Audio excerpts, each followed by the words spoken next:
Welcome to the Our Legacy Matters show, where we'll discuss how to secure, maintain, and transfer wealth to future generations. I am your host, Attorney Sherry Fleming. Now let's tune in. Good morning, everyone. Thanks for joining me again. My name is Sherry Fleming, and while I am licensed as an attorney in Maryland, I am not your attorney. So as I'll say at the beginning of every show, whatever you hear during the show, it's really my desire for you to seek the competent professional advice that you may need for your specific situation. And so I want to begin the show with a couple of community announcements, or maybe just one. There is a financial freedom event occurring this Saturday, April 13th, 2024.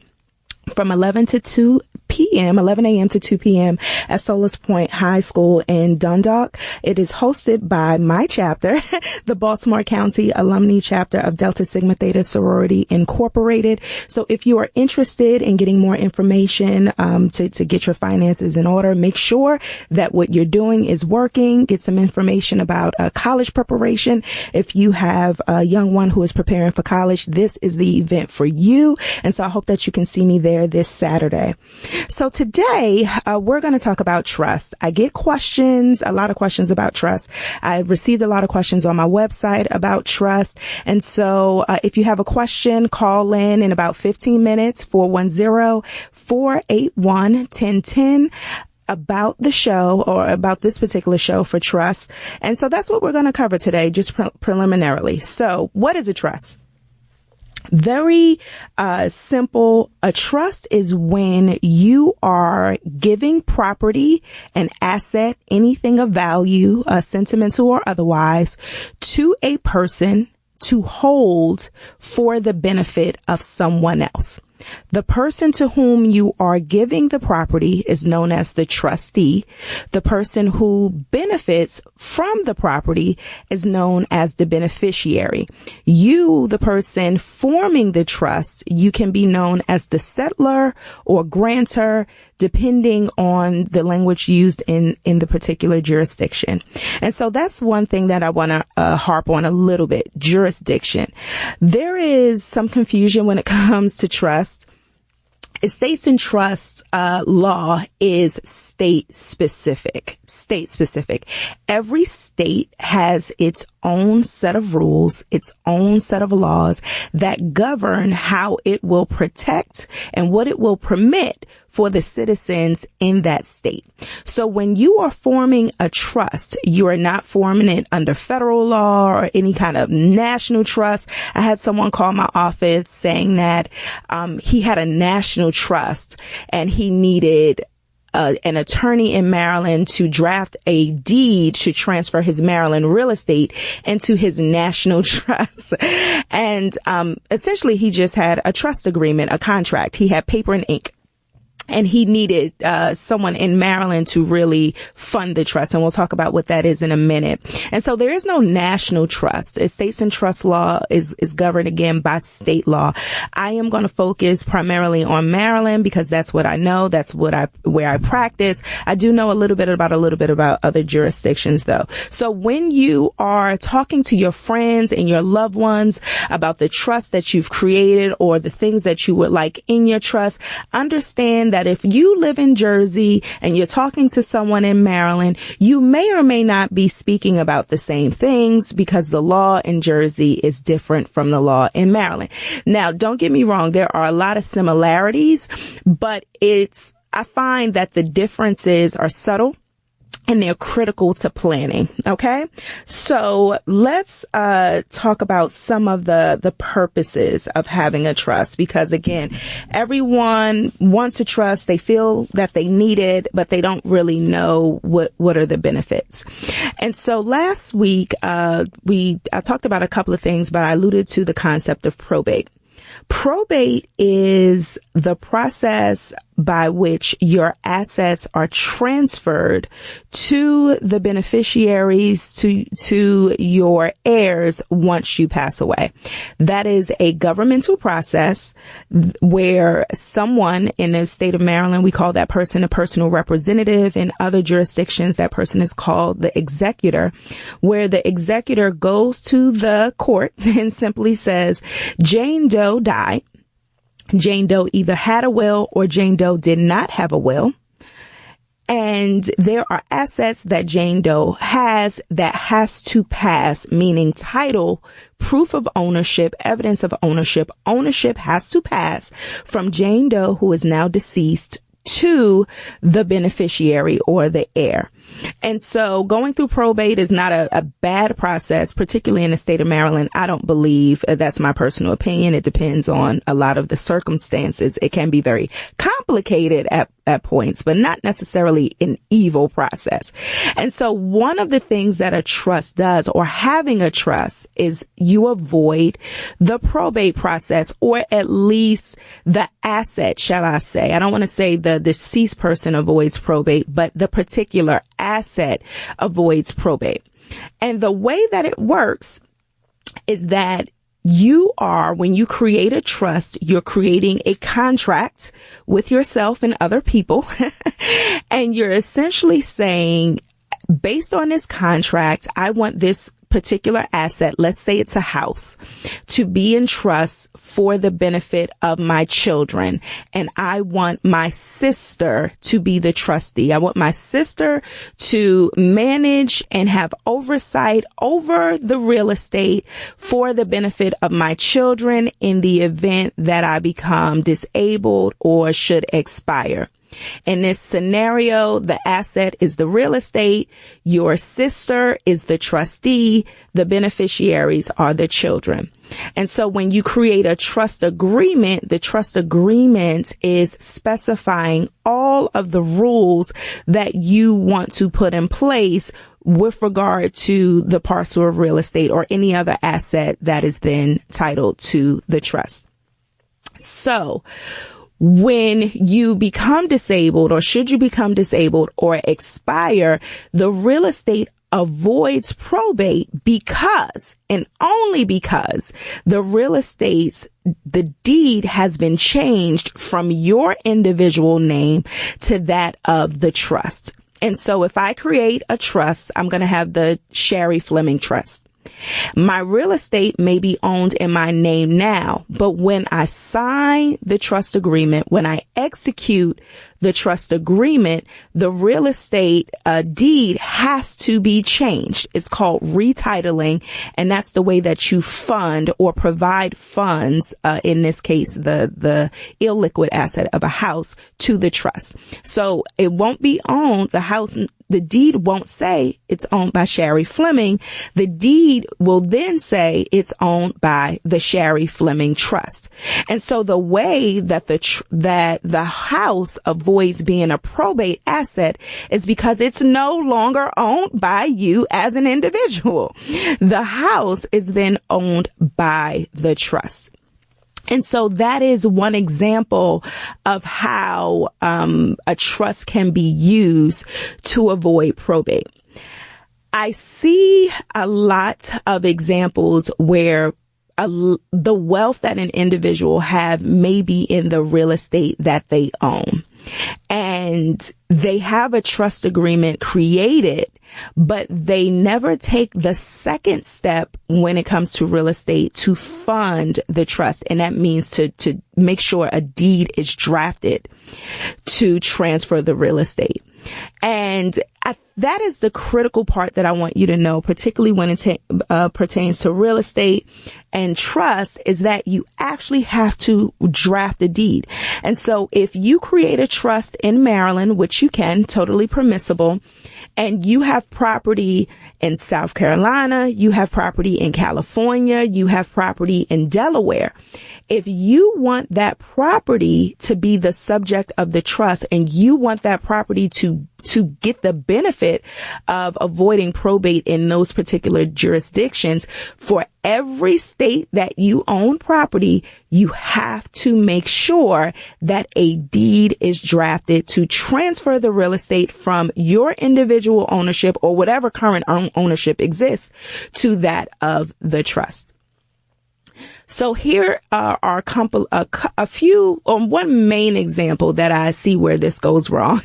Someone creates a trust. They want to transfer real estate into a trust, but they don't own the real estate themselves. The real estate is owned jointly with another person, either with right of survivorship, meaning that it transfers to the other person at the death of one individual, one owner, or it's owned as tenants in common, meaning that all of the owners own a fraction of the asset. And if you own the property as tenants in common, you can transfer your portion. However, a lot of property is jointly owned with right of survivorship. And so how are you going to redraft the deed to retitle the property if you don't have a joint owner who agrees to do that? And so that's one thing that keeps it to keep in mind when you are thinking about drafting a trust and you are considering avoiding probate and using real estate as the asset to fund the trust. Real estate does not have to be the only asset to fund a trust. A trust can be funded with cash in a bank account. A trust can be funded with insurance. A trust can be funded with retirement plan assets. A trust can be funded with investment assets. I would be, you really need financial advice to determine which asset is best to truly fund the trust. There are a million ways to do this. And so a lot of people think that complicated means great. And oftentimes complication is not a good thing. And so this is an area when you're looking at forming a trust, the first question is, what assets? That's my first question. What assets do you have and what do you want to go into the trust? Another benefit of having a trust, and I've alluded to this a little bit, is that the assets are distributed by the trustee in accordance with the instructions that you leave in the trust agreement. And so this makes a lot of people happy and excited because I hear people all the time, well, say I want to control my money from the grave. If that's your goal, great. However, that might not be the greatest thing for your beneficiaries, depending on their age, their capacity, and ultimately how they may best benefit later on in life from having the assets that you desire to leave. So, but you can leave a bunch of instructions. The instructions just cannot be against the law. They cannot violate the law and they cannot violate public policy. But other than that, you can leave a lot of instructions for the trustee as to how you would like the trust assets distributed to the beneficiaries, when the beneficiaries should be able to access some of the assets that are titled to the trust. Again, as a cautionary tale, you're living in a particular time in life. And if we could think back just 20 years ago, just 20 years ago, how different life was for all of us. 20 years ago would be, 2004. 2004, I know I did not have an iPhone. I didn't have anything near an iPhone. All I had was an email address. In 2004, we still went outside and had conversations with one another.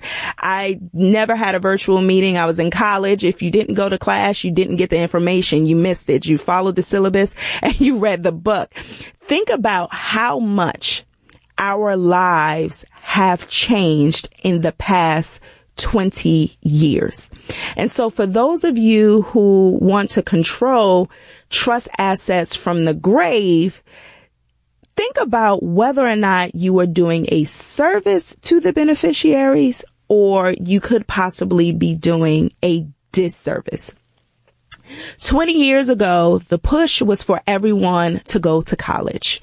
Go to college and get a degree, and at the completion of your bachelor's degree, you will be able to access said trust funds. Now, the push again is for trades and people going into different professions that require licensure, such as our HVACs, our plumbers, the people we need, our roofers. They're not going to 4-year colleges to get a bachelor's degree to make a whole bunch of money and really start their lives. They're starting businesses. So what if you drafted a trust 15 or 20 years ago requiring your beneficiaries to get a 4-year degree, and that no longer serves them? They don't have to go to college for 4 years to get a bachelor's degree. So you're spending money from the trust, or depending on if you created rules to fund the trust, to fund college through the trust, or the student has to figure out how to pay for school themselves. So they're going through school to get this degree only to access the money that you're leaving for them. So that's the only caution that I want to say about trust, and for the people who want to assert complete control over their funds and their assets, which is your right to, but think about the future.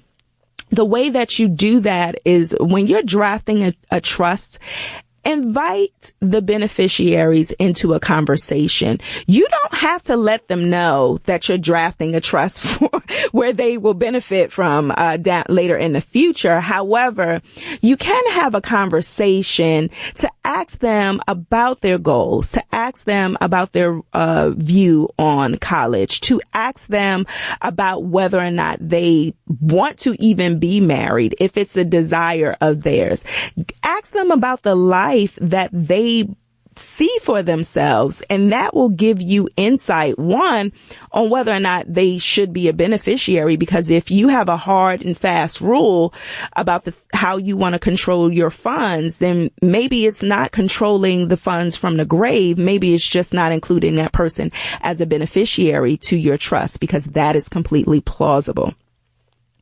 The next benefit that I want to discuss of having a trust, and it's the one that most people want, and that you are protecting the assets in the trust from the beneficiary's creditors and or the beneficiary's failed marriage.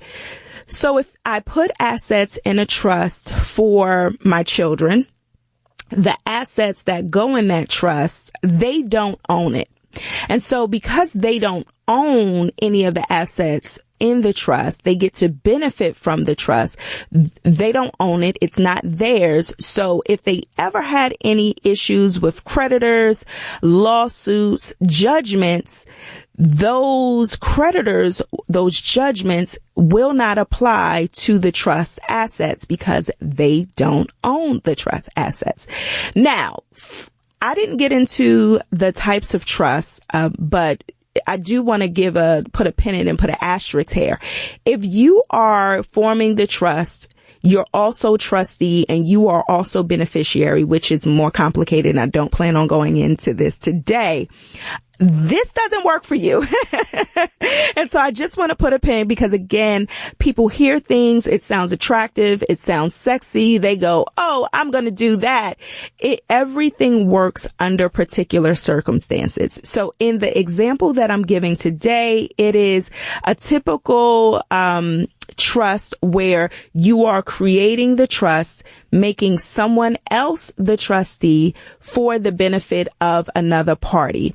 Again, you can make a trust for yourself. You can be in charge and it benefits you. The rules are completely different.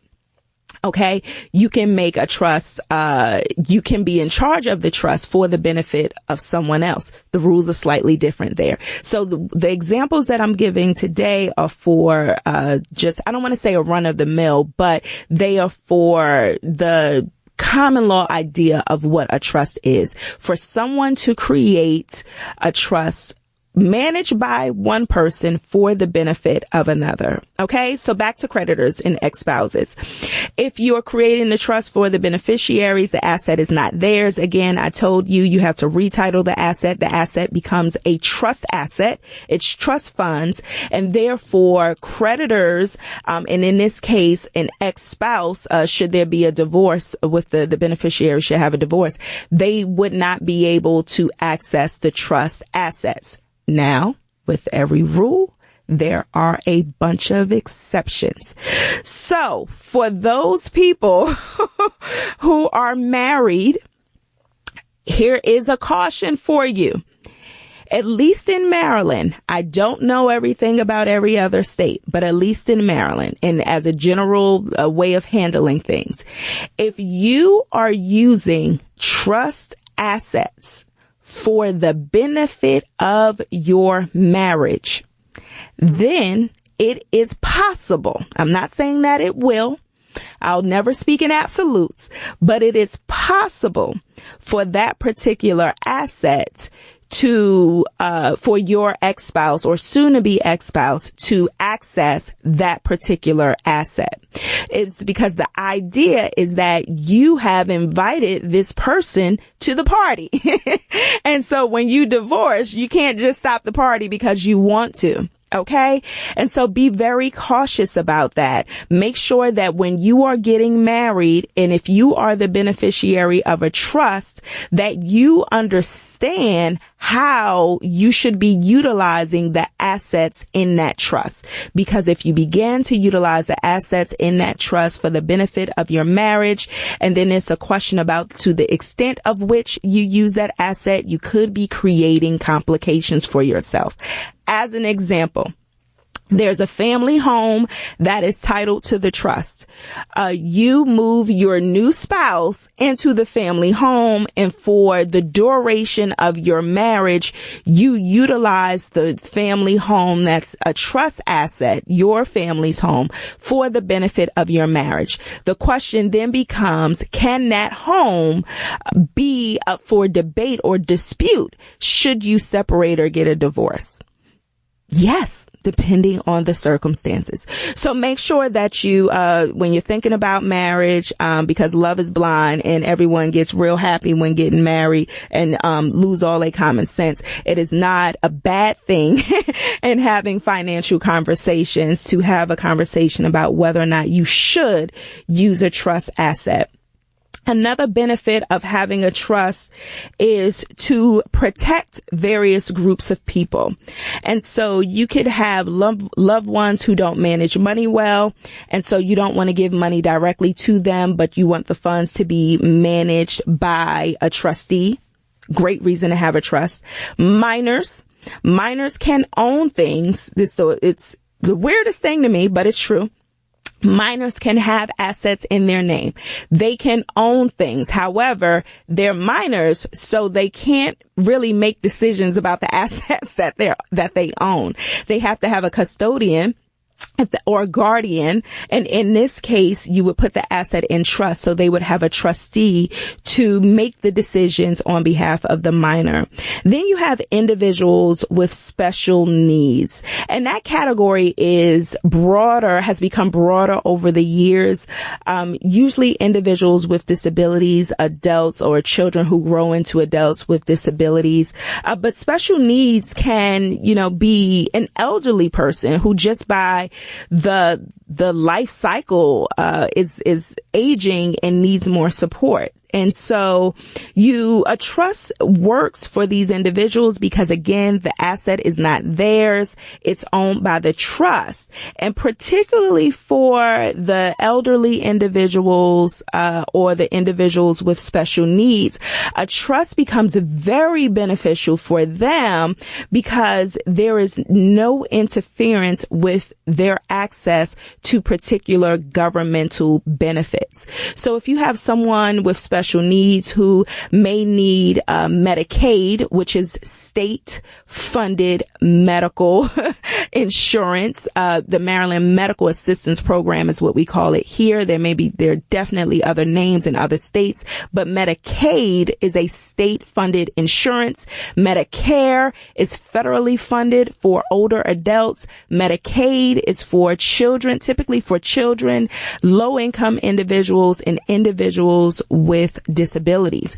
And so if you have an individual who may be entitled to Medicaid or Maryland medical assistance, and you have an asset that you would like them to benefit from, it may behoove you to put that asset in a special needs trust with rules and regulations so that that person can still benefit from the asset, but also receive governmental benefits. Okay. And if you have, and this, we can talk about special needs trusts for 4 shows. For older adults, individuals who may need long-term care, who may need nursing facility care later on in life, aging in place is a thing, aging at home is a thing, but sometimes it is not possible.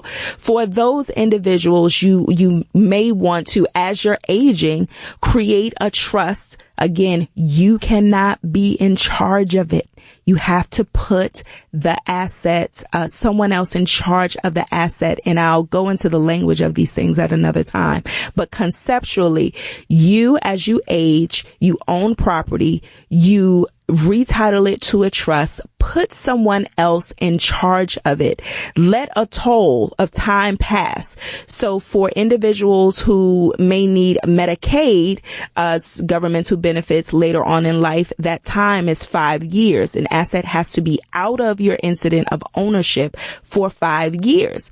For my veterans, that time is 3 years. The asset has to be out of your ownership for 3 years if you want to tap into heightened veterans benefits. So long-term care planning for those who are aging and need increasing support, a trust can be very attractive, but you have to plan in advance. And so the last reason for having a trust that I'll mention is minimizing taxes. And this is the last reason because most of us really aren't impacted by this. There is a certain threshold of gross income that you have to have for estate taxes to even be applied to your estate. That number federally, before federal government, is $13.7 million. And if you're married, let's double it. For the state of Maryland, that number is $5 million. Your gross estate has to be $5 million, which is achievable with real estate, retirement, and insurance. But if you're married, that number is double. And so there can be tax planning benefit of having a trust if you're counting up your assets and you're looking at what you own and you say, you know what, I want to minimize my taxes. That is a trust is a way to do it. However, my experience is that a lot of my clients and a lot of people who seek advice from me, they don't need tax planning at all, because it really won't apply to them, at least in an estate planning context. So thank you for joining me today. I hope that I did not bore you with the conversation about trust. This is just the tip of the iceberg. We will definitely go deeper in the upcoming shows. And so I'll encourage you to please stream live at WOLBbaltimore.com. You can go to my website to watch replays. That's sherryfleming.com/Our Legacy Matters. And I'll look forward to connecting with you next week. Be blessed. Thanks for listening to the Our Legacy Matters show. Connect with me, Attorney Sherry Fleming, at I Am Sherry Fleming on all social media platforms or at sherryfleming.com/Our Legacy Matters, or you can call us at 410-316-6800. Make sure you tune in next week for another discussion because our legacy matters.